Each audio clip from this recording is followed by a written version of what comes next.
Hello friends, कैसे हैं आप लोग। उम्मीद है फिट हैं, लाइफ एंजॉय कर रहे हैं। फ्रेंड्स, आज डिटेल में वीडियो शेयर करेंगे ग्राफ्टेड लीची प्लांट्स के अबाउट। मतलब जो हम नर्सरी से बाय करते हैं ग्राफ्टेड प्लांट, वो ग्राफ्टेड भी हो सकता है, उसकी एयर लेयरिंग भी हो सकती है, लेकिन वो प्लांट हमारा 100% सर्वाइव करता है। ये हमारा सारा बैकयार्ड गार्डनिंग का एरिया है, और जो इसकी ये जितनी ये ज़मीन बन रही है, ये 25 मरला है। और यहाँ पे हमारे बहुत सारे फ्रूटिंग प्लांट्स हैं, हमारी सब्जियों की बेलें हैं। और आजकल मानसून चल रहा है और बहुत ज़्यादा बारिशें हो रही हैं, और यहाँ पे सफाई नहीं हो सकी, और यहाँ पे बहुत सारी जड़ी बूटियाँ निकल आई हैं। नेक्स्ट वीक हम इनको सब रिमूव कर देंगे, और बिल्कुल नीट एंड क्लीन हमारी बैकयार्ड गार्डनिंग हो जाएगी। और यहाँ पे हमने लीची के प्लांट लगाए हैं, और यहाँ पे हमने 2 लगाए हैं, और ये दोनों के दोनों ग्राफ्टेड हैं। लीची का प्लांट आप जब भी बाय करें, आपने कोशिश करनी है इसको 15 जुलाई अगस्त का पूरा महीना और 15 सितंबर तक अपने नर्सरी से इनको लाजमी बाय कर लेना है, क्योंकि ये ऐसा टाइम चल रहा होता है कि बहुत ज़्यादा मॉइस्चर होता है, ह्यूमिडिटी होता है, और बारिशें भी हो रही होती हैं, और आपका प्लांट 100% अच्छे से सर्वाइव करता है।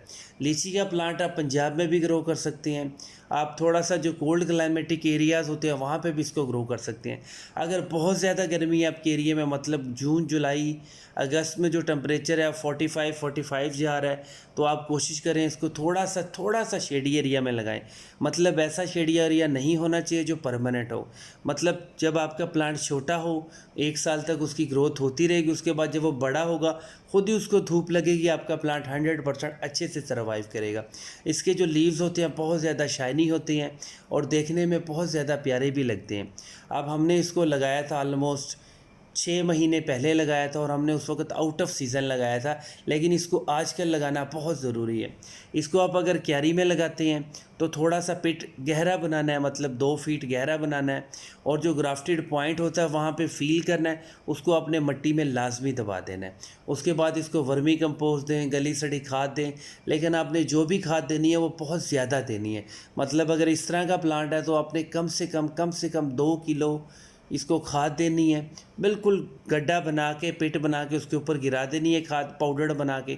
उसके बाद जब आप ऊपर पानी देंगे या बारिशें हो जाएंगी, ये स्लो रिलीज फर्टिलाइज़र होता है, और आपके प्लांट एकदम से बूस्ट होगा।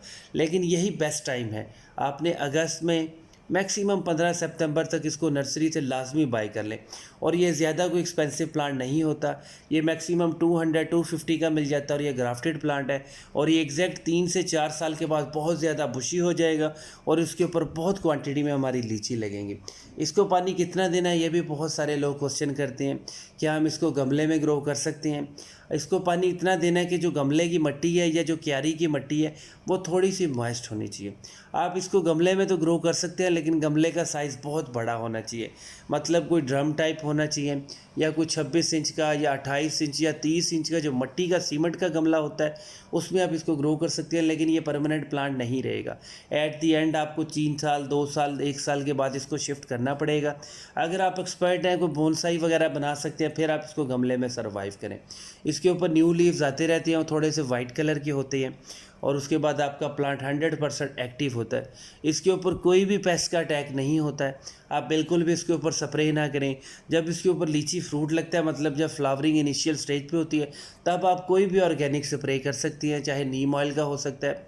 अगर आप कोई भी केमिकल इंसेक्ट किलर यूज़ करना चाह रहे हैं, तो उसमें से जो सबसे बेस्ट होता है वो पॉलीट्रीन सी होता है, वो बहुत ज़बरदस्त होता है। और ये हमारा बैकयार्ड सारा का सारा एरिया, यहाँ पे बहुत सारे प्लांट्स हैं, और स्पेशली हमारे पास लॉन्ग मलबरी के प्लांट्स हैं, जो शहतूत बहुत लंबे लंबे साइज़ के होते हैं।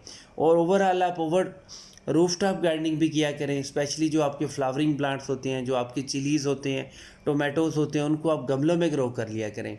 मतलब जो आपकी किचन की रिक्वायरमेंट्स है वो आप गमलों में से भी पूरी कर सकती हैं।